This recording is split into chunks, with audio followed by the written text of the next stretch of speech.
Сүүлийн үед Европын орнуудад хүмүүс муурыг олноор тэжээх болсон. За үүнтэй холбогдуулан нэгэн сонирхолтой эрүүл мэндийн судалгааг хийж байгаа юм байна. За хүн болон муурны аль аль нь хорт хавдрын нөлөөлөлд өртөж байгаа. За тэдний хувьд бол адилхан орчинд амьдарч байгаа учраас хамтд нь одоо судлах замаар хорт хавдрыг эмчлэх эмчилгээний шинэ аргуудыг нээх боломжтой гэж судлаачид үзэж байгаа юм байна. За одоогийн байдлаар Европын өрхүүдийн 26 орчим хувь буюу 130 сая дор хаяж нэг мууртай амьдарч байна гэсэн ийм судалгааг Европын гэрийн амьтдын холбооны хамгийн сүүлийн үеийн мэдээлэл тайланд дурдсан байна. За хорт хавдар нь муур өвчлөдөг тэдний үхэлд хүргэх зохилох шалтгаануудын нэг боловч мууранд хорт хавдар хэрхэн үүсдэг талаар мэдээлэл маш бага гэдгийг судлаачид хэлж байгаа юм. Гэрийн тэжээвэл муурнууд эцэстээгээ адилхан хүрээлэн буй орчинд амьдарч хорт хавдрын эрсдэлд учирдаг учраас үүсэх шалтгаан нь адилхан байх боломжтой гэж судлаачид харж байгаа.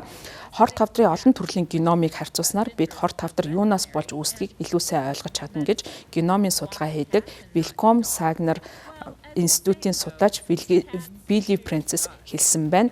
Судалгааны гол үр дүнд бол нэгэн зүйлийг тогтоосон муурны хорт хавдрын генетикийн өөрчлөлт нь хүн болон нохойд ажиглагддаг зарим төрлийн өөрчлөлтөд төстэй болохыг нь судалгаагаар тогтоосон. Судалгааны баг 7 улсын 500 орчим гэрийн тэжээмэл муурыг судлаад мал эмнэлгийн зорилгоор урьдчилан авч бэлдсэн эдийн дээжин тулгуурлан ДНК-гийн дарааллыг нь гаргаж судалсан байна. За хүний хорт хавдартай холбоотой 1000 орчим ген за түүний дотор муурны хорт хавдарт байдаг бас 13 төрлийн өөр хавдрын төрлийг судалж генетикийн өөрчлөлтийг хүн болон нохой хорт хавдрын өөрчлөлтөд харьцуулсан судалсан. За судлаачид хорт хавдрын зарим төрлийн хувьд муурны генетикийг өдөөгч нь хүнийхтэй маш ойрхон байгааг тогтоосон байна. За судалгаанд нийтдээ 31 өдөөгчийг тодорхойлсон мал эмнэлэг болон хүний онкологийн судалгаанд ихээхэн боломж судалгааны үр дүнг нээх боломжийг нээж өгсөн юм байна. За ялангуяа TP53 нэртэй ген нь бол муурны хавдрын хамгийн түгээмэл мутацид ордог ген ба муурны бүх хавдрын 33%,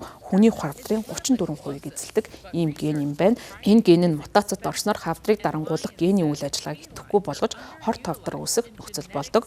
Судлаачид муурны болон хүний хөхний хорт хавдрын хооронд ижил төстэй байдал байгааг мөн тогтоосон байна. Хөхний хорт хавдар нь эмэгтэйчүүдийн хувьд хамгийн түгээмэл тогтоодог хорт хавдар бол хөхний бас хорт хавдар нь эмэгчин мууранд хамгийн түгээмэл тогтоолтдог хавдрын нэгт тооцогддог. Муур болон хүний аль аль нь хорт хавдрын эсийн өөрчлөлтийг хэвийн хяндаг ийм өдөөгч гентэй байдгийн байна. За мутацид орсон үед хавдар хяналтгүй ургаж тархдаг. Хөхний хавдрын хамгийн түгээмэл өдөөгч ген нь FBXW7 гэж ген байдгийн байна. За муурны хорт хавдрын 50 гаруй хувь нь энэ ген өөрчлөгдсөн тохиолдолд үүсдэг. За энэ нь бол хүмүүст бас адилхан тохиолддог болохыг судалгаагаар тогтоосон. За судалгаанд оролцож судалгааны гол үр дүнд нэгтгэсэн судлаачийн хувьд хэлэхдээ энэхүү судалгаа нь муур болон хүний хавдрын шинэ эмчилгээг тодорхойлоход хэрэгтэй судалгаа болно гэдгийг тодорхойлсон. За энэ талаар судалгаанд мөн Швейцарын Берний их сургуулийн судлаачид оролцсон гэж мэдээлж байгаамаа.